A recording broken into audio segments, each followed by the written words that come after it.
Tout de suite,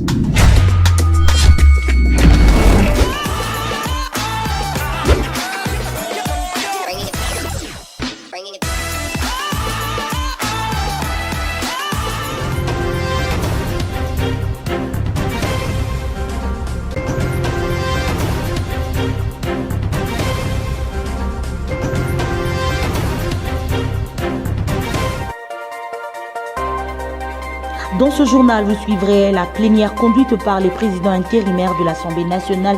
Les professeurs Isaac Jean-Claude Chilumbayi a rejeté les pétitions contre 3 membres du bureau conformément à la recommandation de la commission spéciale. Et la reprise des activités scolaires à Tchabi en territoire d'Iromo en Ituri, c'est après la stabilisation de la situation sécuritaire dans la zone par les forces armées de la République démocratique du Congo. Voilà l'essentiel de titres.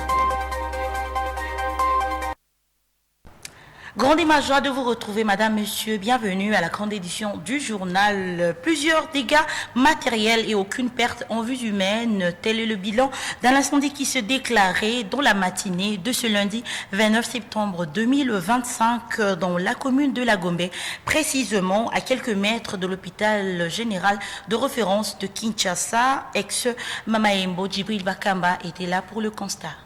Un grave incendie s'est déclaré à la matinée de ce lundi 29 septembre dans la commune de La Gombe, non loin de l'Institut national de recherche biomédicale et de l'hôpital général de référence ex-Mamaemo. Selon les témoins de l'événement, il s'agit de bouteilles de gaz qui seraient à la base de ce grave explosion, provoquant une forte panique dans ce coin de Kinshasa.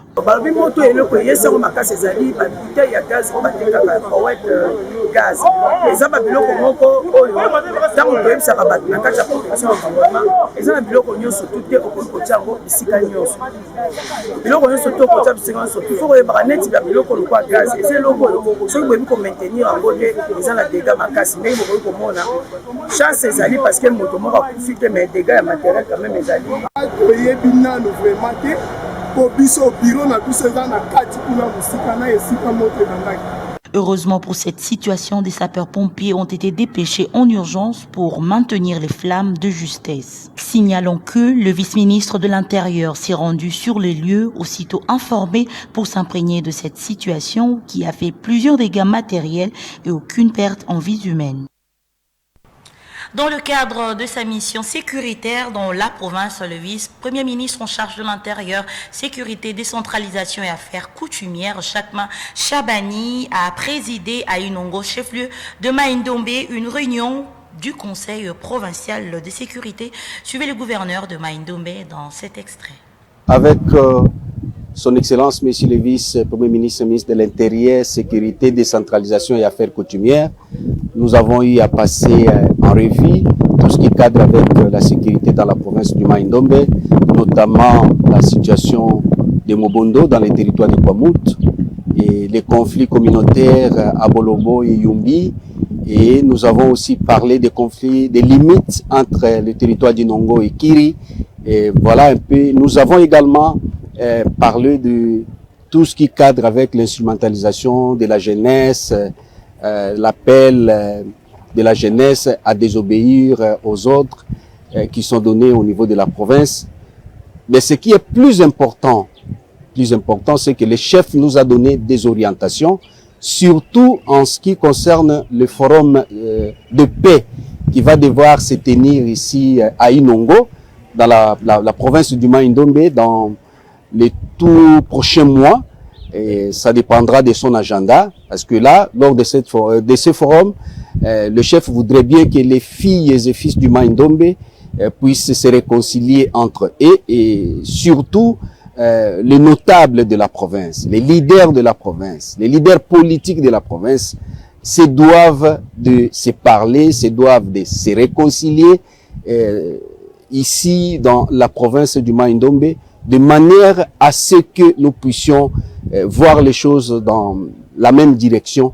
Bien sûr, il a aussi dit que dans cela, la justice doit également faire son travail. C'est-à-dire, tout celui qui est dans les collimateurs de la justice doit répondre de ses actes devant la justice. Mais la réconciliation entre filles et fils du Maïndombe vaut quand même son pesant d'or que cela puisse se tenir ici au chef-lieu de la province. Toujours dans nos provinces, reprise des activités scolaires à Tchabi, au territoire d'Irumu, en Ituri. C'est après la stabilisation de la situation sécuritaire dans la zone par les forces armées de la République démocratique du Congo. L'administration militaire promet de renforcer les dispositifs sécuritaires dans la zone. Les détails dans cet élément de Naomi Katako. Nous sommes aux premières heures ici dans la cour de l'Institut Tchabi. Le professeur Mbomera John affirme que depuis le début de cette année scolaire en cours, tous les cours sont dispensés normalement. Depuis le 8, nous sommes là. Il y a eu la rentrée scolaire oui, officiellement. L'année passée, oui, ça dérangeait. Cette fois-ci, il y a la calmie. Et les études marchent très bien. Très bien là. Vraiment, nous remercions beaucoup parce qu'il y a la paix cette fois-ci. Oui, c'est vraiment ça. Il y a la paix, les activités marchent très bien là. Comme la fois passée, l'année passée là, comme au travail, cette fois-ci c'est normal. Depuis qu'on a commencé, il n'y a pas encore. Mais ça évolue très bien là. Dans cette salle, les cours sont dispensés à l'instar de l'anglais. Nouns in alphabetics letter. We have bean, beds, beer, Bennett. After this one, we start by. After this one, who can pass? After bean, what do we have?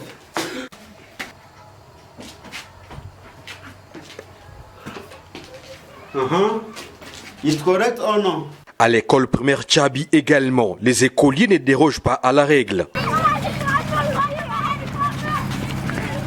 Il y a quelques années, les activités scolaires étaient interrompues dans ces coins de l'Ituri à cause de l'activisme des terroristes et ADF. Aujourd'hui, la situation sécuritaire est maîtrisée par les forces de défense et de sécurité sous les commandements du lieutenant-général Luboyon Kachama Johnny.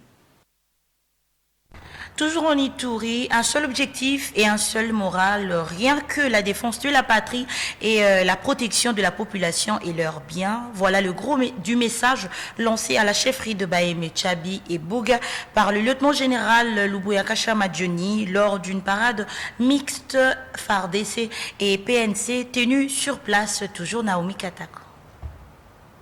Les unités mixtes ici au moral au Zénith disent à leurs commandants des opérations et gouvernants militaires de l'Ituri qu'ils restent à jamais attachés à leur serment, celui de la défense de la patrie et c'est jusqu'au sacrifice suprême.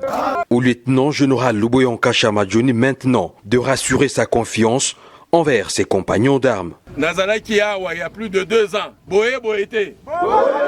Nayebi ke bino boutaki sayo. Tant bozaki kuna na mungwalu baye kotinda bino awa. C'est-à-dire que bosalaki musala malamu. Toyokani? Na ba oyo bazalaki awa basali musala malamu. Toyokani? Sawa bino moko bouti kolanda kuna. Na police na armée ba féliciter bino nyonso balobi ke bosali musala malamu. Toujours attaché aux valeurs républicaines, le lieutenant-général Luboyon Kachama Johnny a transmis à ses hommes en uniforme le message du commandant suprême et chef de l'État, Félix Antoine Tshisekedi Tshilombo. Toko bakaka na musala oyo po ba respecter biso. Bokanisa teke bato bazo uta te biso moko ba congolais toko sala musala. Tozo sala musala pe toko koba. Congo eza ya biso muto akosakana na biso te. Oyo aza awa ye kosakana na biso. So ava zonga, il faut zonga bazongisi ebembe. Parce que Congo na biso eza ya biso, il faut ba mona que biso bana ya Congo, biso nde tozo sala sacrifice. Le président de la République, commandant suprême, il y a police nationale, na armée, na FARDC. Motema na ye eza epai na bino. À ta place lelo na tongo tango na ebisi que nazoya awa alobi Ces différentes causeries morales du commandant des opérations et gouvernants militaires de l'Ituri visent à raviver la discipline au sein des corps d'armée et d'aiguiser la flamme patriotique dans la protection des populations et la défense de la patrie. Retournons à Kinshasa. La plénière conduite par le président intérimaire de la Chambre basse du Parlement, le professeur Isaac Jean-Claude Tshilumbayi, a rejeté les pétitions contre 3 membres du bureau conformément à la recommandation de la commission spéciale. Suivez. Sous la conduite de l'honorable Isaac Jean-Claude Tshilumbayi, président intérimaire de la Chambre basse, la plénière de ce jour a rejeté les 3 pétitions restantes initiées contre 3 membres du bureau de l'Assemblée nationale, conformément au rapport de la commission spéciale et temporaire instituée pour cette cause. Le président de la commission, l'honorable Peter Kazadi, nous fait l'économie de ce rapport. En ce d'une définition de la faute grave prévue au dernier alinéa de l'article 25 du règlement intérieur de notre Chambre, votre commission s'est évertuée à rechercher le contenu de la notion de faute grave dans les chefs d'un membre du bureau de l'Assemblée nationale. A rendu public son rapport final concernant les 3 membres du bureau restants, à savoir le rapporteur Jacques Njoli, la questeure Chimène Poulipoli, la questeure adjointe Grace Nehema, tel que présenté par l'honorable Yannick Mambou, rapporteur de cette commission. Au non-fondement des griefs mis à charge de l'honorable Nehema Baini Grace, questeur adjoint de l'Assemblée nationale. 5. Du vote du rapport. Au terme de nos travaux, votre commission a adopté à l'unanimité le présent rapport. Honorable président de l'Assemblée nationale, honorables membres du bureau, honorables députés nationaux et chers collègues, telles sont les conclusions auxquelles votre commission est parvenue et qu'elle vous prie d'adopter, faites à Kinshasa le 24 septembre 2025. Présenté par votre commission, selon que vous l'avez suivi ici de manière attentive. Qui sont pour la recevabilité du rapport? Qui sont contre? À l'issue de cette décision, la plénière a pour sa part déclaré recevable le rapport de la commission spéciale par un vote majoritaire à main levée. Tout à fait autre chose avant de se rendre au Congo central dans le cadre de son programme d'itinérance en province. La première ministre Judith Suminwa a présidé vendredi la 60e réunion du Conseil de ministres. Dans sa communication reprise par le compte rendu du porte-parole du gouvernement, Judith Suminwa est revenue sur le discours du chef de l'État lors de la 80e session de l'Assemblée générale des Nations unies. Suivez ses commentaires. Une intervention empreinte de conviction et de clarté, c'est ainsi que la chef du gouvernement a qualifié l'adresse du président de la République à la tribune de l'ONU. Pour Judith Suminwa, ce discours souligne l'importance stratégique de la RDC sur la scène mondiale et le rôle crucial que le pays peut jouer dans le cadre du multilatéralisme et de son mandat au Conseil de sécurité.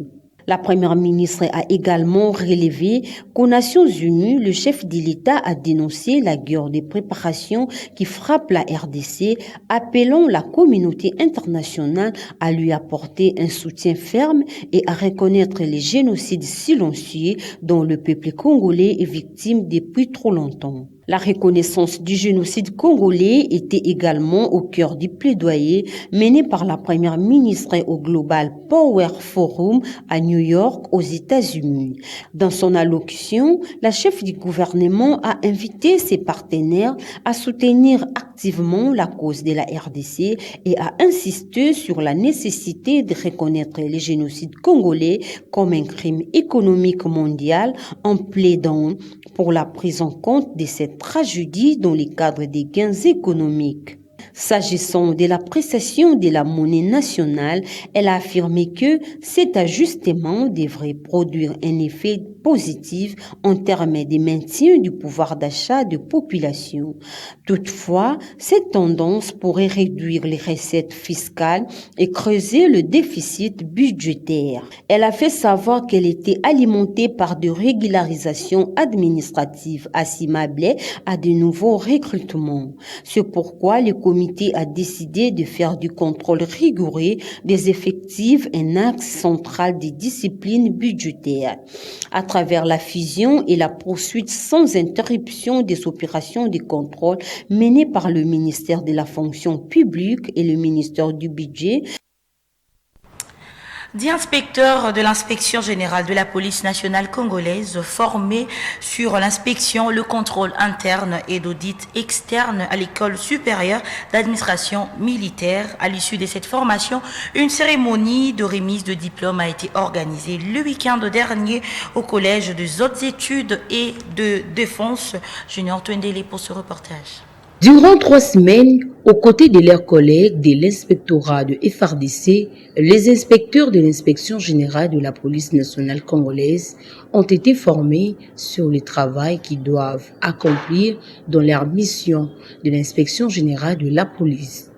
À l'issue de cette formation, une cérémonie de remise de diplôme a été organisée au collège des hautes études de stratégie et de défense en présence des autorités militaires et policières, dont l'inspecteur général de la PNC, les commissaires divisionnaires principaux Philémon Patience Mouchi Diave, qui s'est félicité de la remise à niveau des hommes en uniforme par de hauts gradés français.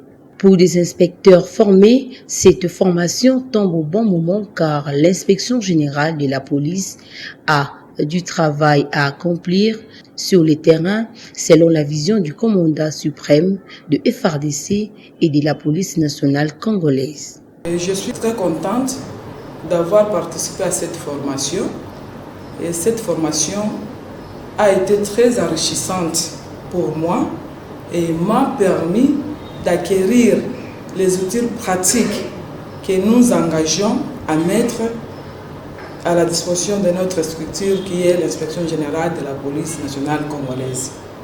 Et nous sommes convaincus que ces acquis vont trouver un bon résultat sur le terrain. Et encore une fois, nous disons merci à l'inspecteur général de la police nationale congolaise. Il faut signaler que cette formation est une initiative de numéro 1 de l'inspection générale de la police, les commissaires divisionnaires principaux Philémon Patience Mouchi-Diave, qui tient à redorer l'image de cette institution dont l'émission est de faire respecter les lois et règlements de la République au sein de la police nationale congolaise. Parlons éducation. Dans ce journal, l'université Révérend Kim, site Lingwala, a organisé ce lundi 29 septembre le test d'admission de nouveaux candidats dans ce temple du savoir. Suivez. Des temps forts ont marqué l'université Révérend Kim, site de Lingwala, ce lundi 29 septembre. Tout d'abord, la séance d'orientation organisée à l'intention de nouveaux candidats axée sur la philosophie de ce temple du savoir, suivi du test d'admission qui évalue les compétences des candidats pour une sélection dans une filière spécifique. Durant près de 4 heures, ces nouveaux venus ont fait face à la mathématique, le français, la culture générale, la dissertation et la chimie-biologie pour ceux de la médecine. Au terme de cette épreuve, ces candidats approchés nous livrent leurs motifs de satisfaction. Il vit que le développement de ces pays est entre nos mains. Le révérend Kim s'engage en tout cas, à ce que je vois, de faire développer chaque nouvelle génération de ces pays. J'ai trouvé que c'était trop propre et il y a beaucoup de l'ordre. J'ai vraiment aimé comment ça se passe ici. Pour sa part, l'assistant du secrétaire général académique s'exprime en ces termes. Il était question aujourd'hui du premier test d'admission ici à l'université Révérend Kim. Ce test consiste à juger les niveaux des candidats qui viennent chez nous. À l'université Révérend Kim, nous ne prenons pas tout le monde. Nous devons nous assurer des candidats qui viennent chez nous pour devenir étudiants. C'est pourquoi chaque année, nous avons toujours organisé ces tests avec des notions élémentaires pour juger les niveaux de ceux qui viennent chez nous. C'est un bon travail qui a été abattu. Nous avons reçu un grand nombre de gens intéressés par l'université Révérend Kim. Ça prouve aussi la formation que nous sommes en train de donner à ceux qui sont là, parce que nos étudiants sont des ambassadeurs. Ceux qui sont déjà étudiants sont des ambassadeurs, et beaucoup de candidats de ceux qui sont venus pour présenter ces tests, qui sont intéressés par l'université Révérend Kim, ont été appelés ou bien motivés par ceux qui sont chez nous, parce que c'est eux qui connaissent, qui comprennent bien les choses, comment les choses se passent à l'université Révérend Kim. Alors, le deuxième test est prévu pour ce mois d'octobre.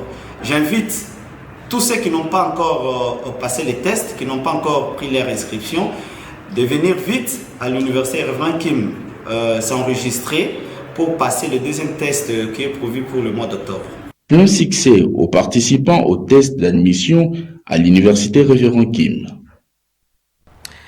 Avant de boucler cette édition du journal en sport, aux interclubs de la CAF, FC Les Aigles du Congo quitte la Ligue des Champions à l'issue de la défaite face à River United du Nigeria, tandis que le FC Saint-Éloi Lupopo, Maniema Union et l'AS Simba de Kolwezi peuvent encore espérer à la qualification au prochain tour. Suivez ce condensé de Andy Chibango.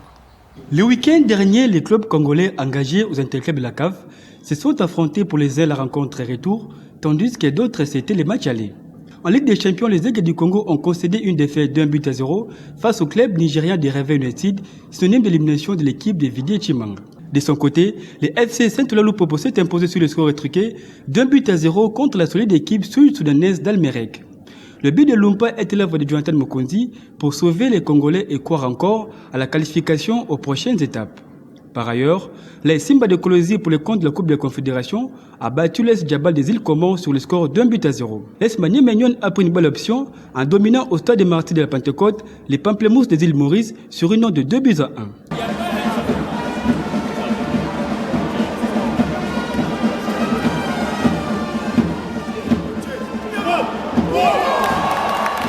Pour les 3 clubs congolais qui restent en lice, avant d'aller aux prochaines étapes, les rencontres retour doivent se négocier en toute responsabilité, en dépit de l'absence du championnat. Et pour boucler cette édition du journal, toujours en sport, le comité de normalisation de la Fédération congolaise de football, association, a procédé à la nomination de nouveaux membres du comité de gestion de la Lina Foot dans le cadre préparatif de la saison sportive 2025-2026. Ce commentaire est de Roméo Jérimwamba. Fini les suspens, le comité de gestion de la Ligue nationale de football connaît enfin ses nouveaux dirigeants.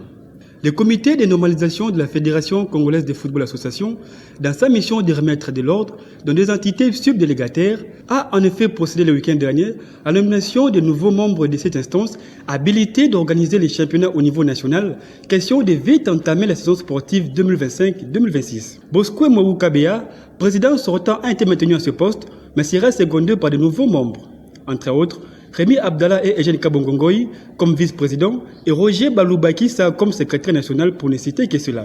Après avoir réussi à obtenir la qualification des clubs congolais aux interclubs de la CAF malgré la sentence du tribunal arbitral du sport, l'organe fêtier du football congolais, à travers cet acte mordicus, a sauvé l'image de ce sport ici en RDC de façon générale et particulièrement du championnat national dont la fin de l'édition passée a laissé un goût d'inachevé aux amoureux du ballon rond et perdait ainsi sa crédibilité suite à certaines irrégularités malgré les niveaux très élevés des clubs sociétaires. À ce nouveau comité, d'aller vite en besoin pour lancer les démarrages du championnat qui pour cette 31e édition connaît la participation de 30 clubs répartis en 2 groupes de 15 équipes. Nous sommes arrivés pratiquement à la fin de cette grande édition du journal. Madame, Messieurs, si vous nous avez trouvés en cours de diffusion, suivez les rappels de titres. Vous avez suivi dans ce journal la plénière conduite par le président intérimaire de l'Assemblée nationale, le professeur Isaac Jean-Claude Chilumbayi, a rejeté les pétitions contre 3 membres du bureau conformément à la recommandation de la commission spéciale. Reprise aux activités scolaires à Tchabi en territoire des Romou en Ituri, c'est après la stabilisation de la situation sécuritaire dans la zone par les forces armées de la République démocratique du Congo.